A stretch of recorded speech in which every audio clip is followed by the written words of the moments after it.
Pöge Joji. Mandala offering. Sa She Pöge Joji. Rira Blinje Ninde Gemba de Pöge Namda Shinla.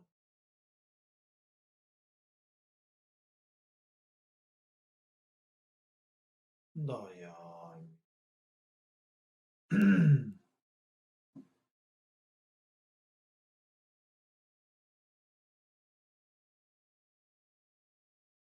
Thank you. Come on.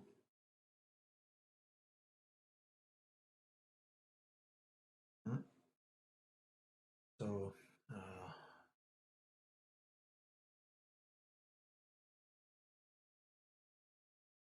greetings to all of you. Um,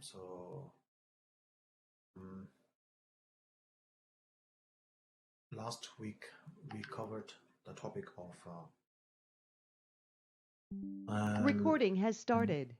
not getting what we wanted, and encountering what we do not wanted, and the fear of losing our loved ones.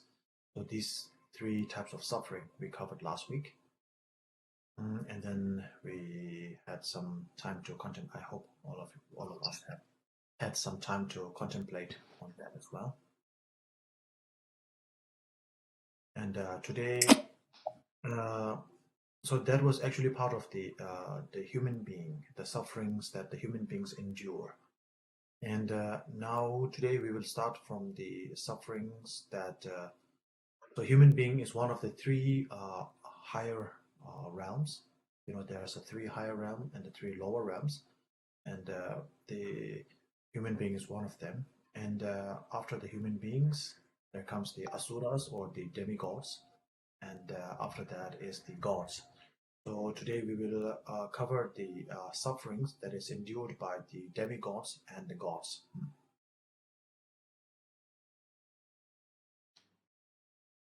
One moment.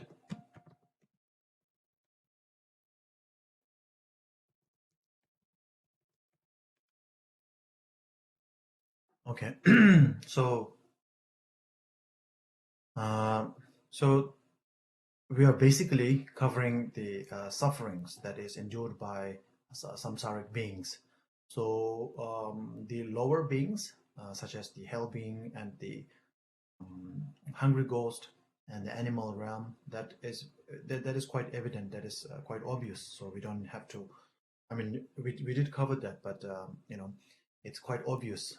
We don't even even if it's not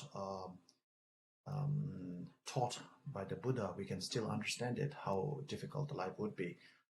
Now, normally what we think is the human life in general, because human life belongs to the higher realm, we feel as if that is, you know, full of joy, bliss, and no suffering, as well as the then the gods and demigods realm are much better off. So there is this misconception. So in order to clear that misconception, today we will talk about the sufferings and the pains that you have to endure, even if you are born in the realm of a god or a demigod.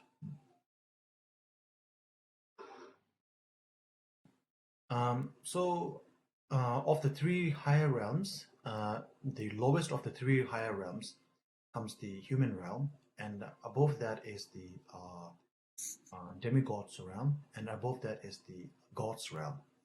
Now, when I say higher and lower, right? So why the human being is the lowest in the of the three higher realms? Human being is the lowest. Above that is the demigod, and then above that is the god realm. So how do you rank them in the?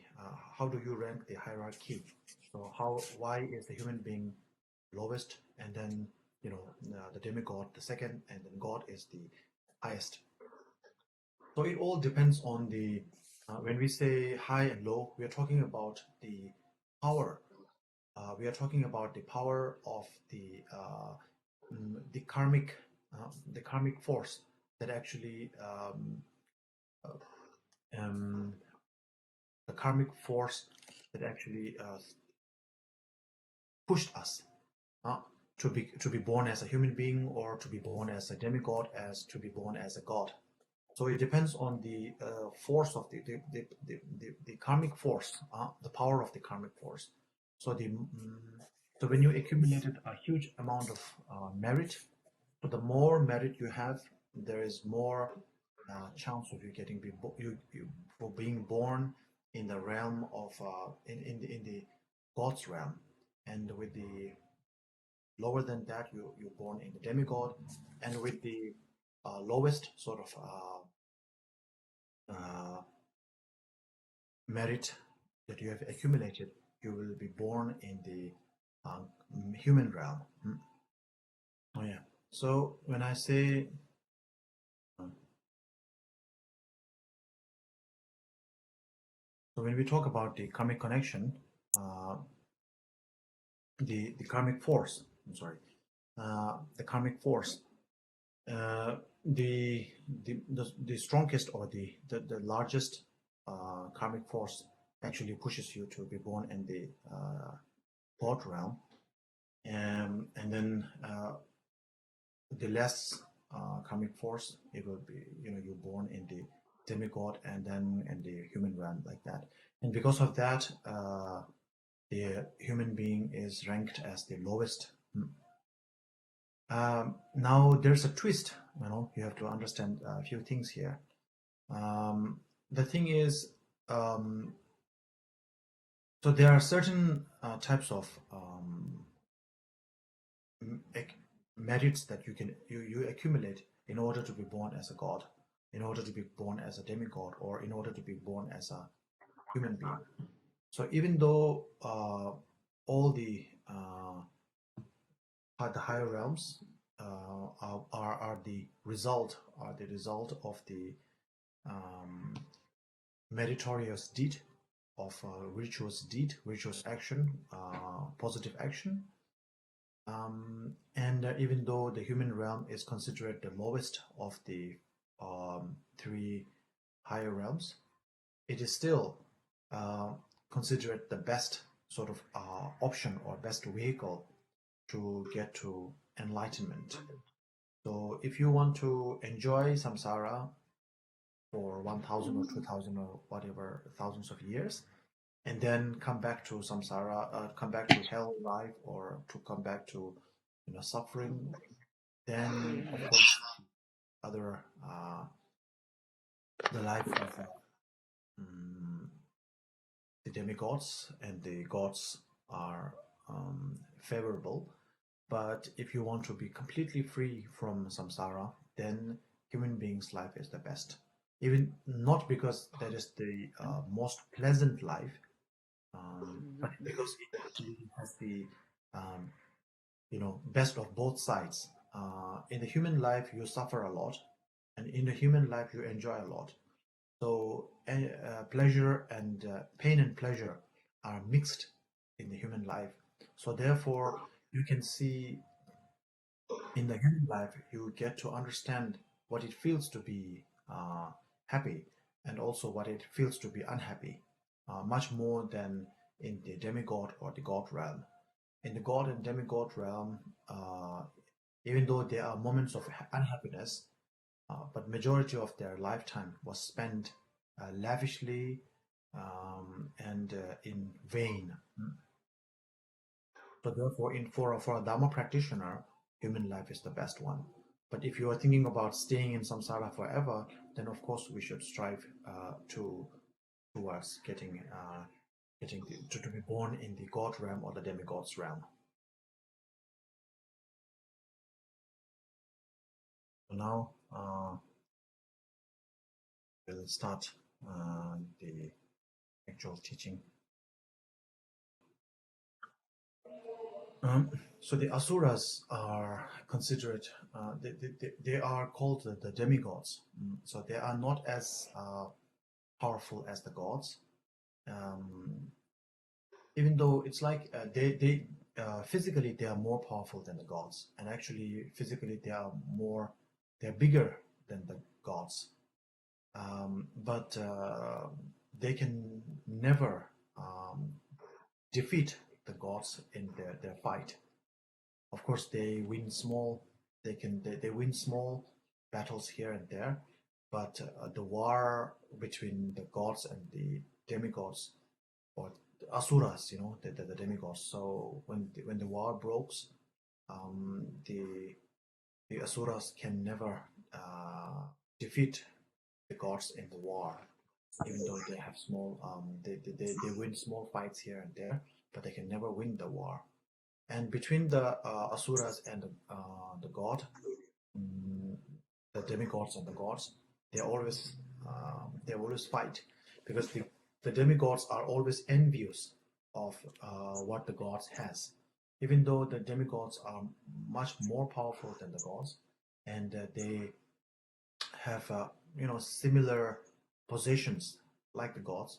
They are still always envious of what the gods has, and they always try to fight with the gods, and they always are defeated in the battle by the gods, because the god has something called the elixir, or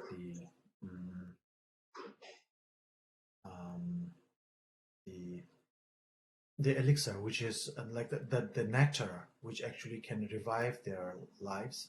So you cannot kill a god in the fight. When you fight, you cannot kill the gods. So when the demigods and the gods fight, the demigods can be killed by the gods, but the gods cannot be killed by the demigods. So therefore, they always lose the battle. And one of the reasons they fight is because there is a. Okay, let's just finish here. All right. So, can you hear me? Yes, I can hear you. Okay, good. All right. So the demigods and the gods fight. The reason for the demigods and the gods always fight, and the reason behind that is that the demigods are always envious of the gods. That there are a couple of reasons. Even though the demigods are much more powerful than the gods, and then they are much larger than the gods, the demigods are much larger than the gods, but they still fight with the god, and they still lose the battle with the gods. The main reason behind being that the demigods, the reason that they are envious of the gods is there's a tree called the wish fulfilling tree, and the root of the tree actually grows from the land of the demigods. If you look at the wheel of in Tibetan, in the monasteries, you will see something called the wheel of life. If you look at that, you will see there's a tree that grows from it grows from the ground of the demigods realm, and then the tree grows all the way to the gods realm, and the fruit is being bore. The fruits are borne by taken by the gods. So the demigods think that they work very hard for the tree, which actually grows from their ground, and then the fruits, which is the result of that tree, are all eaten by the gods. So that's why they are always envious of the gods. And then they try to fight with the god, and whenever they fight, even though they might win small battle here and there, but the war is always won by the god, because the gods has something called the nectar, the elixir, which actually brings them back to life. So whenever they are killed, so therefore, for that reason, the demigods are more envious and more angry with the gods, and they always fight. They are always worried. They are always anxious. They are always scared of the gods. Even though they are more powerful, they cannot beat the gods, so they are always worried about that. And then that it makes, because they cannot beat the gods, it makes them worry more. So there's a long story behind that. Okay, why the gods cannot, how the gods came into the possession of the elixir and all that. So I will not go into the detail, but so you can think of the god and the demigod as something realistic. You know, some physical world out there which has the gods and the demigods and the human beings. Or you can also think of the gods, the demigods, and the human realm in a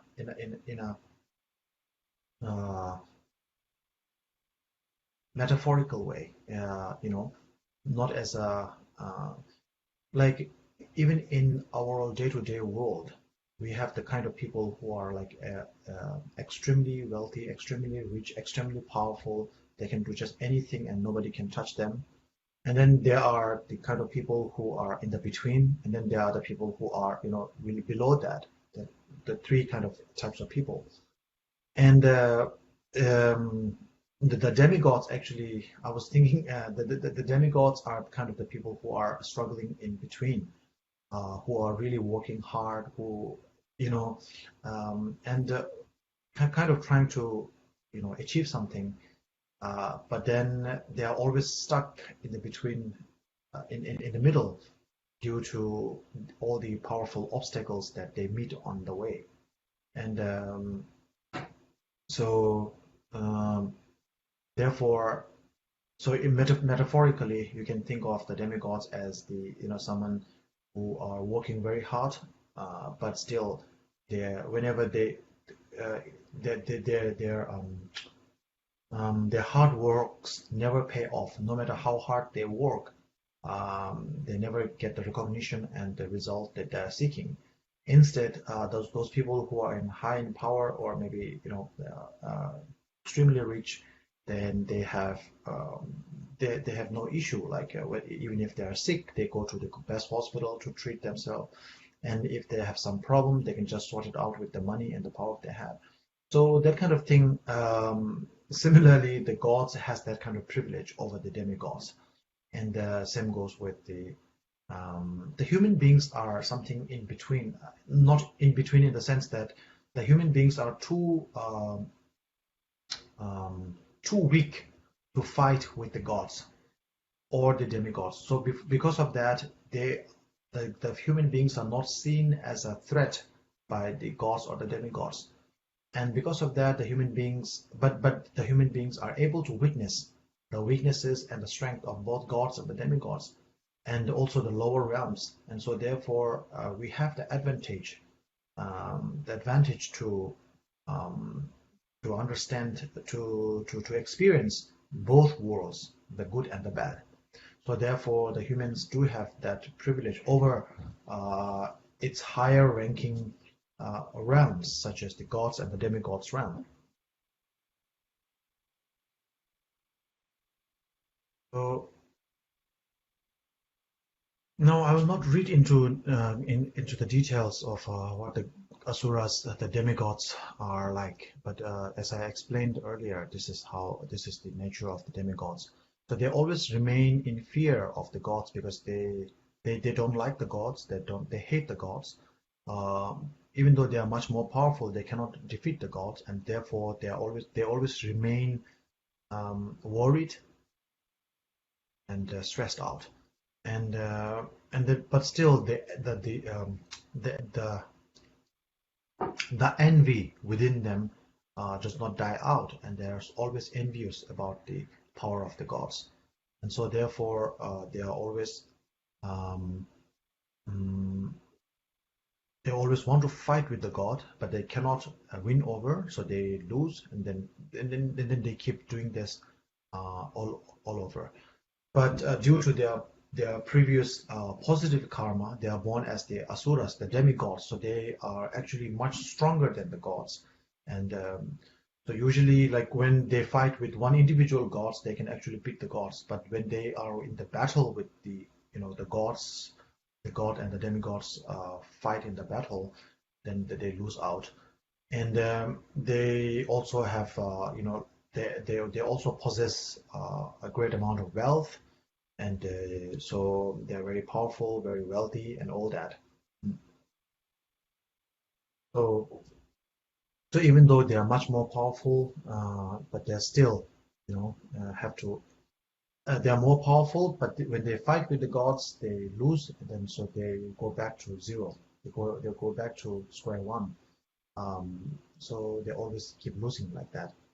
So therefore, it's so depressing for them. And so this is something. Even in day-to-day life, we have that kind of people, who really work very hard, but they're like hard work never pays off. And these kind of people, they are very smart. They are very, smart in a good way, not just good way, but sometimes smart in a bad way also. Very cunning and all that. They try to, do their best to come in front of other people, but at the end, they always don't get the result they want. And also, when they get the result they want, they become rich, they become powerful. They are always envious of other people. Um, the position that they got is not sufficient, not enough for them. They want more power, more money, more and more and more. But these are the traits of a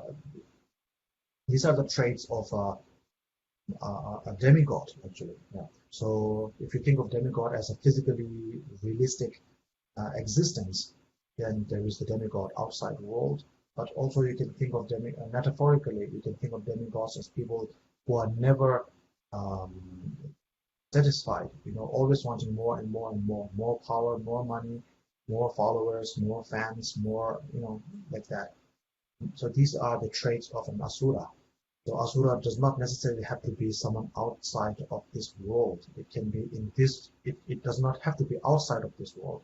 Even in our world, there can be asuras. For people who are never satisfied and they want more and more and more and more all the time. But these are, you can say, asuras. Yeah. We will move to the next one, which is the God's realm.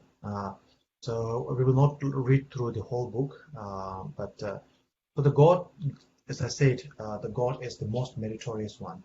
So when you accumulate the largest amount of merit, then you are born as the God, and so therefore, as a God, you have, um, the so you have a lot of privilege. As I said earlier, you may be not as powerful as the demigods, but still, you are um, you are the able to beat them. Now, there's a similar like story in the this is the god and the god realm and the demigod and the human realm that we are talking about just now is actually from um, the Indian tradition. So both Hindus and the Buddhist share the same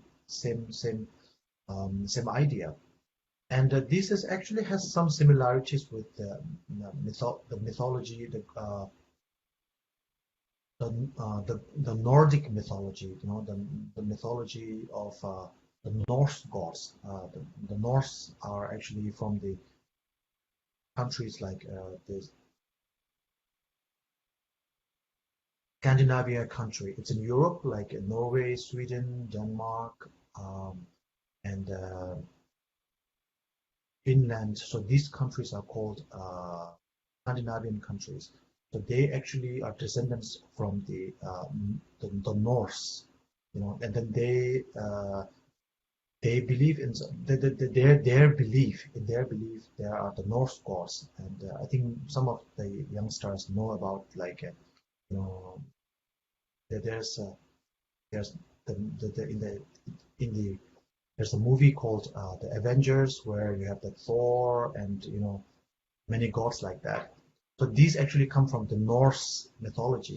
And in the Norse mythology, they also talk about the gods, and they don't call it the demigods, but they call it the giants.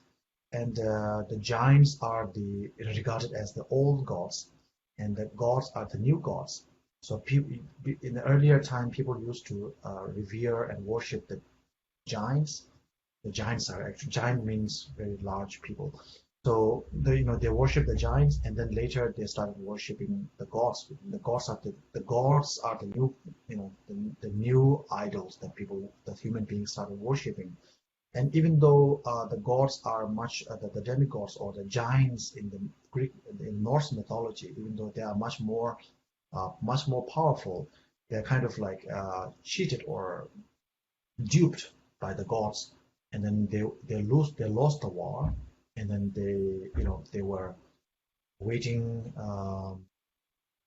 The gods became the ruler of the whole universe, something like that. So this has like similar traits to what the Indian mythology, also similar traits are there. Even though the asuras, the demigods, which is similar to the giants in Norse mythology, they are much more powerful, but they still lost to the gods.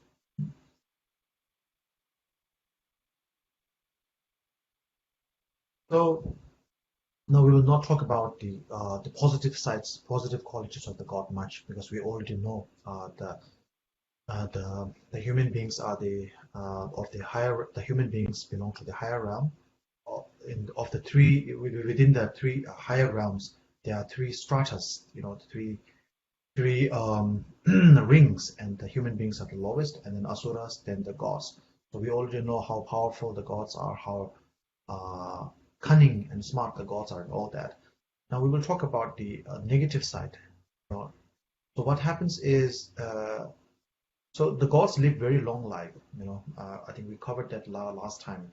The gods within the god realm, there are like 32 level. This is a little bit different from the Hindu tradition. In the Buddhist tradition, there are like 32 levels of God, and the lowest of the 32, the realm of the god, the lowest realm of the god, which is known as the Gyalchen Rishi, or the four great kings, the realm of the four great kings. So in that realm, uh, mm, um, 50 years in the human realm is considered one day in that realm. So, and then it multiplies 10 times over and over. So all in all, the gods live a very long life. The gods are very powerful, and they're radiant, always glowing. Then they can whatever they desire, whether they want a partner, whether they want food, whether they want a vehicle, whatever they want. Just the moment they think about it, it just appear in front of them, and they can get whatever they want. So they have nothing. They lack nothing. But the problem with the gods come and then they live for a very long life. It's like at least 1,000 years in a human life. So the trouble comes at the time of death. So they live a very lavish life, very vain life, and at the time of death, then they lose all that power. They lose the power. They lose their radiance. They are no longer glowing. And usually the gods never, shower. They never have to take shower. They never have to bath, and in the human realm, if you don't take shower, you will start smelling very bad. But in the god realm, you don't have to shower. You always have, radiant. Your face and your body is radiant, glowing, and you never have stench. You don't have body odor. Your body does not smell bad, and you have nothing to lack. You have everything. But 1 week before your death, actually there would be then you started to lose all that power, and for 1 week you start living in the god realm, but you no longer have any of those powers. So it's like living your life as a millionaire all your life, and then at the time of like maybe 1 week before your demise, your death, you lose everything, and then you are made to cope with it. So you're living a wealthy life, your whole lifetime, and then at the last moment, uh, you go bankrupt. And if you know that you're going to die in 1 week, then it's okay, because you think like, okay, now I'm going to, this is the last moment of my life. But you don't know this is your last moment, and then you think, uh, you feel terrible, miserable. And even though physically you are not that bad, not you're not suffering that much like the hell beings and the human beings like that, but mentally, because you lose everything that you had before, you lose your status, you lose your prestige, you lose your everything.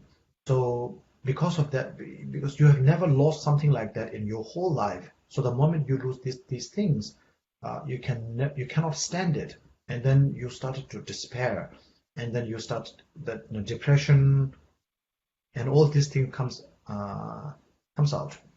So as I said earlier, you can think of God realm in the literally. Also, you can think of God as a metaphoric. Think of the God realm metaphorically.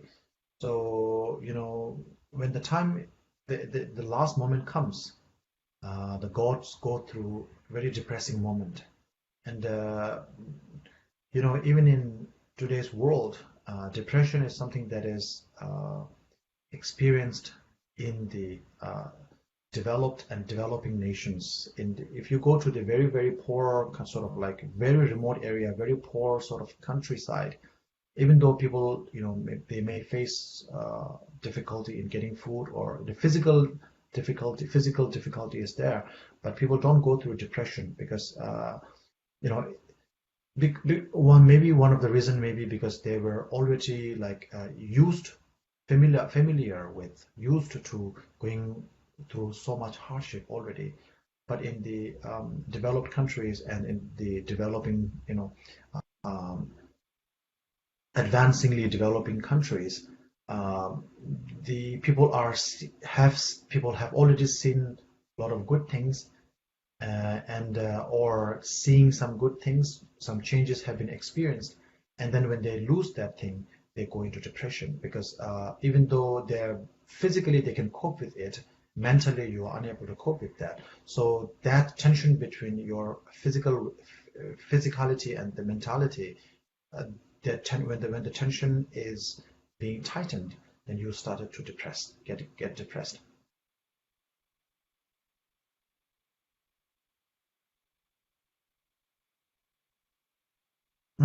Okay. So the main point here is that both the asuras and the demigods and the gods, they're very powerful, and they're very wealthy and all that. But at that, asuras, even though they are wealthy, they are always worried and always scared of the gods, always anxious.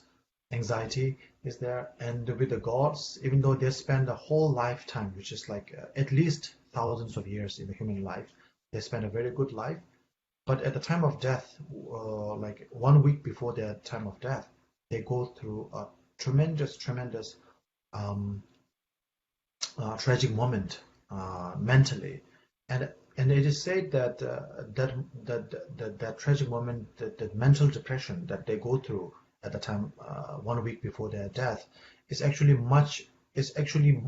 outweighs uh, the happiness that they enjoyed their whole lifetime. So the happiness they enjoyed whole lifetime is like over 1,000 years in human life, and then um, they live 1,000 years in their own lifetime, and one day in their lifetime is 1,000 human lives, human years. So therefore, it's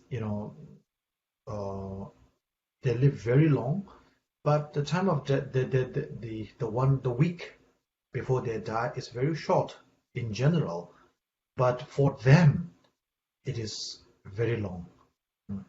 So even in our day-to-day life, this kind of thing happen. Even though sometimes when we go through a very tragic moment, very difficult time, even though that moment is like 1 month or maybe 1 day or 1 week, but at that moment when we go through such a difficult time, we feel like this is the end, this is the eternity.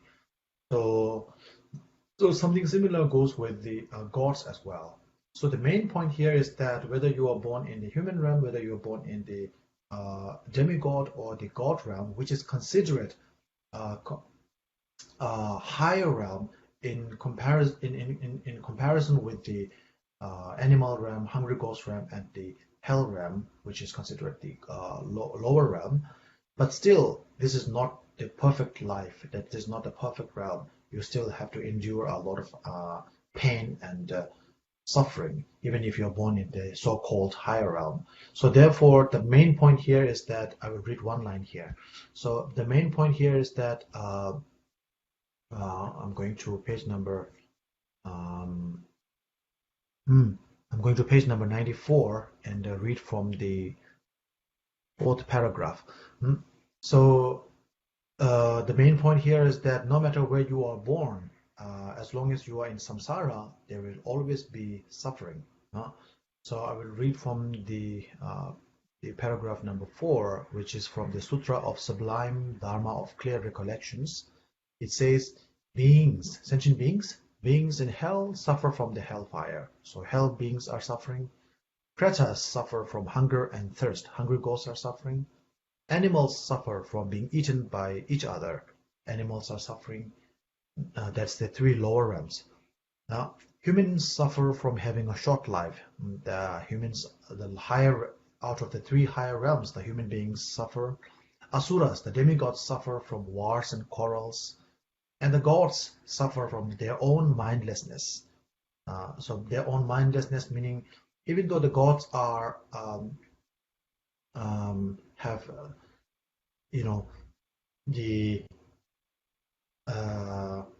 they are very smart. They have all the privileges. They can live so long. If they practice the Dharma, they can practice Dharma for a very long time. And then they can, if they use their power for the good, they can use it for a very long time, and they can use so much good. They can accumulate so much merit. But most of the time, because they take everything for granted, much like kids born to wealthy families. When sometimes, many a times, kids born to wealthy families, especially if the family is nowhere rich, like a new rich, if they are, they really like to show off to people, and then the children also learn that kind of trait, and the children are also given to vain, given to mindless consumption and all that thing. So similarly, the gods also suffer from that kind of mindlessness. And so they just mindlessly spend their life, waste their lifetime, thousands of years just like that. And at the time of death, they regret considerably, but then it's too late. So in samsara, there is never a pinpoint of happiness. And the gods suffer from their own mindlessness, and in samsara, there is never a pinpoint of happiness. Oh, yeah. Okay, so before conclusion, there's one question on Facebook. So I will read that question first. So, prostrated Rinpoche, since asuras accumulated a lot of merits which can be born higher realm, why do they still have propensity for envy, quarreling, and fighting of past negative? Thank you, Rinpoche. This is a very interesting question. So the first thing is that in our in human life also we get to experience a lot of happy moments, and also we get to experience a lot of unhappy moments. That is the result of both good and bad karmas. So just like in our day-to-day life, we cheat a lot of people. We also do a lot of good things. We give to charity. We cheat to people. We give to charity. Then we harm other people when we don't like them, and when we like other people, we help them. So our actions. If you look at our actions in this life, we do a lot of mixed activities, actions. And because of that, the result will also be mixture. If you mix different ingredients in your drink, then when you actually drink the fluid, that fluid will be mixed with different ingredients, definitely. So the asuras are also like that. They have done different things because of the good karmas. They were born in the asura realm, so their actions were not as good, even though they did a lot of positive work, the positive virtuous actions, their motivation, intention is not pure. It is to get name, it is to get more followers, things like that. So there is ulterior motive is there. So even though you give a lot of charity, when you have that ulterior motive, then it is not a pure offering. And so for that reason, you are born as an asura, and then you have all the wealth, all the power, but still you are unable to use it for the benefit of yourself.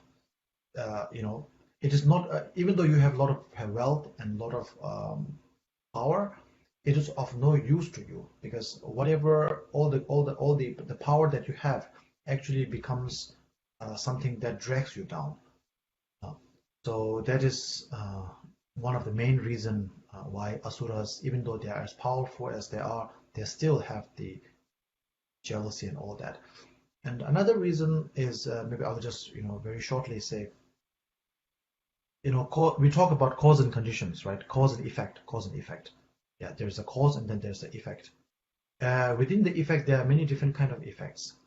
And then there is a certain type of effect called the result, the effect, the consequence. There's something called the consequence, the effect, resembling the cause. So if you kill somebody, if you shorten somebody's life, your life will also be shortened in this life or maybe next life or some other life. So the consequence, the result is similar. It resembles the cause.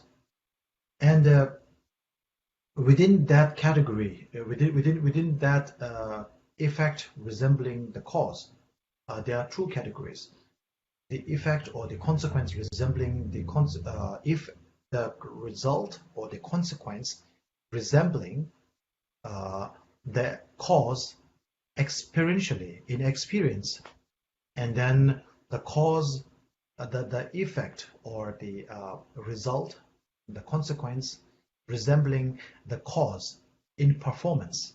Okay, so what happens is you kill somebody, right? You kill somebody, that means you shorten somebody's life.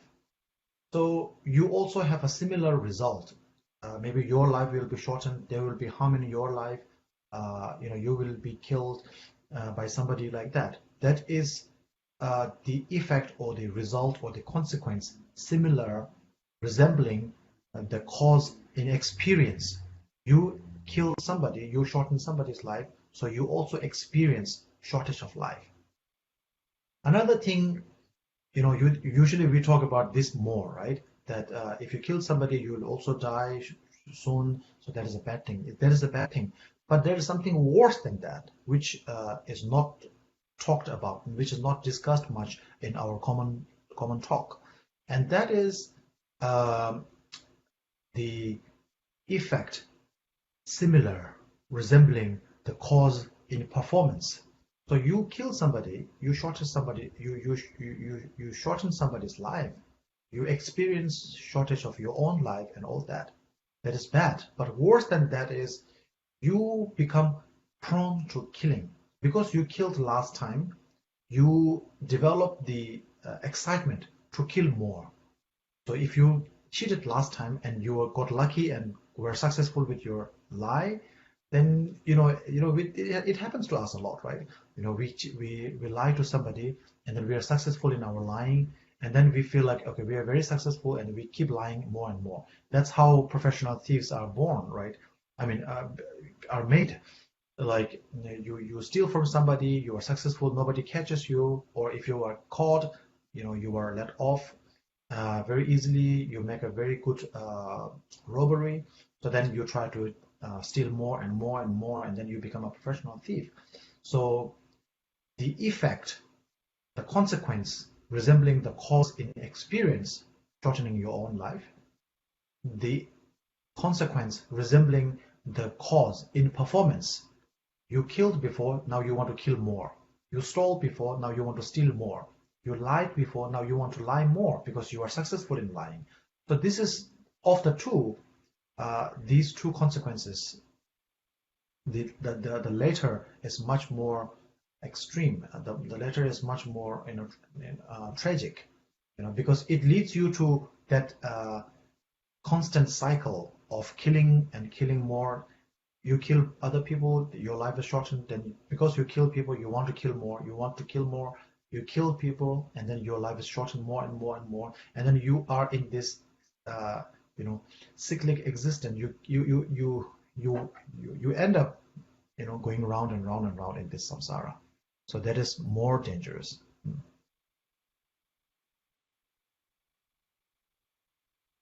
Hmm. So thank you very much, and we conclude here today. Yeah, dedication now, please. 有王的言有多，这叫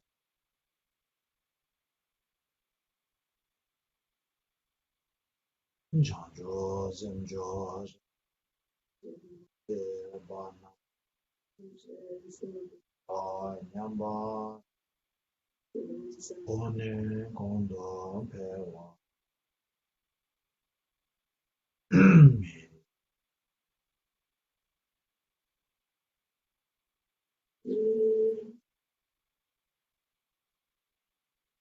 前面我讲，